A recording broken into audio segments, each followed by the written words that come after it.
Hello, it's Jennifer. I'm glad you're here today. I have a fun technique for you where you create your own stamps using coordinating dies.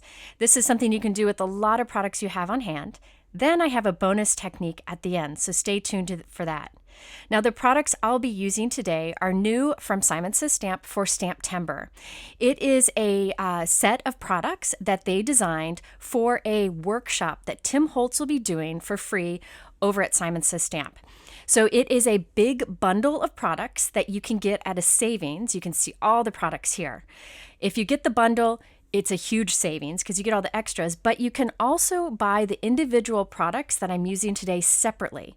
So you have different options, and this is something really fun that they're doing for STAMPtember this year. The best part is the workshop that Tim will be doing is on the Simon Says Stamp YouTube channel, and it will be on September 28th.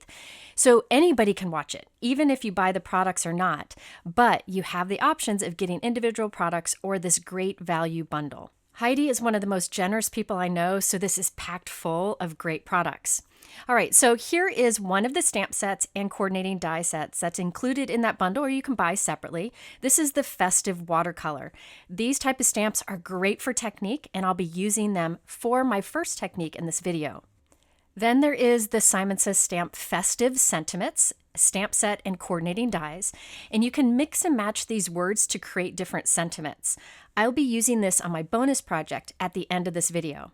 The nice thing is you can also match these small words with the bigger Festive Words die set that's also available. So that has peace, merry, winter wishes, season, and joy, along with the shadow for each of those, and I'll be using that die set on my first cards. And then we have the festive tags. There are 4 tags and 2 reinforcements. And the cool thing about these dies is they also create an embossed edge right on the inside of the cutting edge. So it's a little decorative. I'll be using this on my bonus project. So again, you can buy all these products separately, or you can buy that bundle, which includes a lot more at a great savings, or you can use products you have for the technique I'm showing you today. So let's dive into the technique. In fact, the first step of these cards is the technique itself, and that is the white stamping that you see behind the colorful leaves. To do this, you need craft foam. Any kind of craft foam would work. I have Spellbinders pop-up die cutting foam because it comes in beautiful colors, and it's great for crafting in many ways. But I am taking 3 of the coordinating leaf dies and cutting from the craft foam. It will cut beautifully. It will flatten the pieces for a little bit, but then it'll pop up to the same dimension that you started with. But it always die cuts nicely. I will be using these craft foam die cuts as a stamp. So I have my Misty stamping tool with a waffle flower grip mat inside and a piece of Lawn Fawn paper bag cardstock.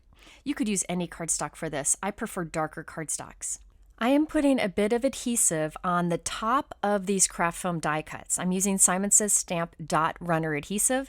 Any kind of tape runner should work.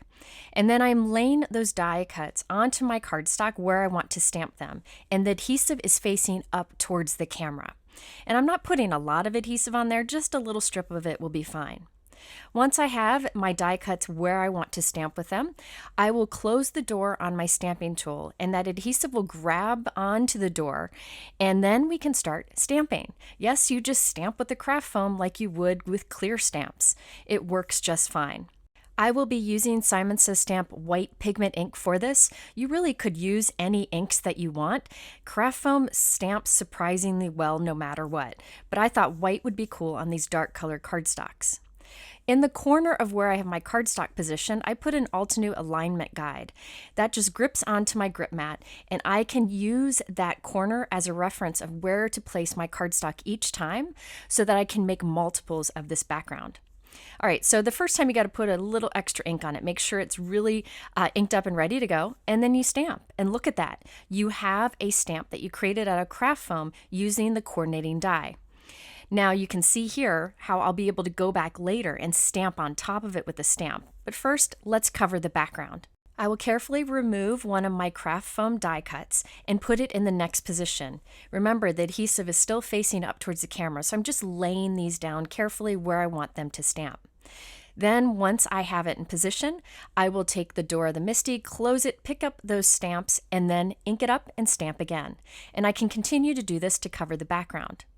Now at this point I thought, why am I only doing one panel? Let's do another. So I have a piece of Lawn Fawn Blue Jay cardstock. I love this bright navy, and I'll be doing the stamping on this. Now I didn't do the stamping at the center there. I'll go back and do that later. I should have thought of doing that at the time. This is definitely a technique that you can make multiple backgrounds at once, and I should have done more, just lots of different shades of dark color cardstock. And then I will continue to move these around. So what this demonstrates is that you can use your coordinating dies to create kind of like a shadow or base layer. It could be maybe stamped on white cardstock with a light color ink, and then you come in with the stamp itself with a darker color ink. Remember, the coordinating die is bigger than the stamp itself, so this image would be bigger than the stamped image, but that creates a really cool look. Also know that you can use any die that you have to create a stamp out of craft foam, and it just opens up a whole new world for the products that you have in your stash. I've done a video showing lots of examples of this. I will put it up here on the top right and in my description below if you're looking for more ideas. By the way, I chose to only use 3 images repeated on this background. I definitely could have saved a lot of time if I would have used more images. Therefore, I would have had more craft foam die cuts to stamp with at once, and I wouldn't have had to move them around as much. But I really only wanted to use those 3 leaf images. So now my craft background is done. I do need to go in and fill in that gap on the blue, although it would have looked cool with that opening there in a sentiment, but I did fill it in.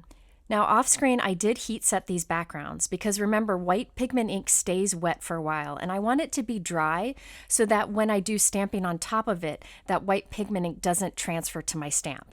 So I did heat set those. It doesn't have to be perfectly dry, but it does help to have it a bit drier than when you first stamp it. Now it's time to stamp with the color on top. I'm using Simon Says Stamp Positively Saturated dye ink. You really could use any inks for this. Dye inks work really well. You could use pigment inks, but what happens is this dye ink color goes on top of the white stamping that you did. If I would have just stamped this bold color against the dark color background, I would have lost the color because remember, dye inks are transparent, they're see-through. And so when you stamp a color on top of a dark cardstock, you lose the color, you don't really see it. But because we first stamped with white pigment ink, we gave it kind of a lighter base to stamp that color on, so you can see a bit more of the color.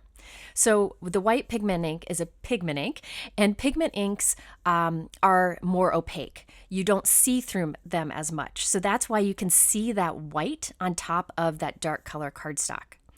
So I will continue to do this, moving my images around, just lining them up with the white coordinating die stamping that we did at the beginning.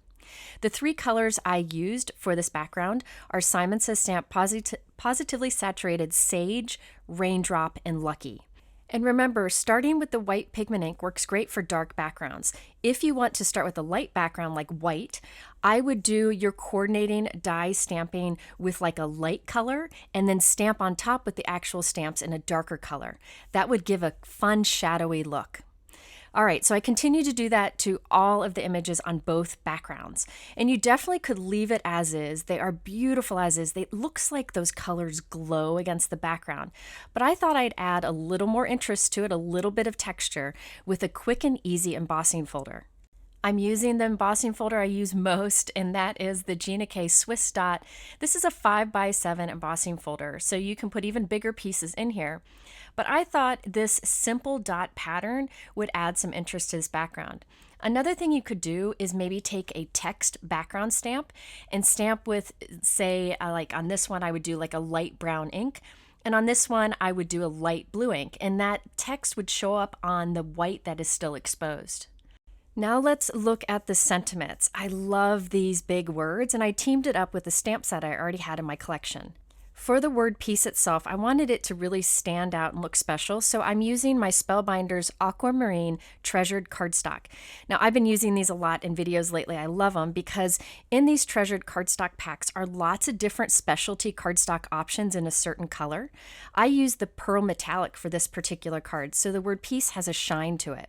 I also used the older CZ Design Peaceful Trees stamp set. I stamped To You and Yours with Raindrop ink on white cardstock and cut it into a sentiment strip to put below the word peace. I did trim the background down to be 4 by 5¼ inches and added it to a white note card that is 4¼ by 5½. I also scattered a few gemstones in the background.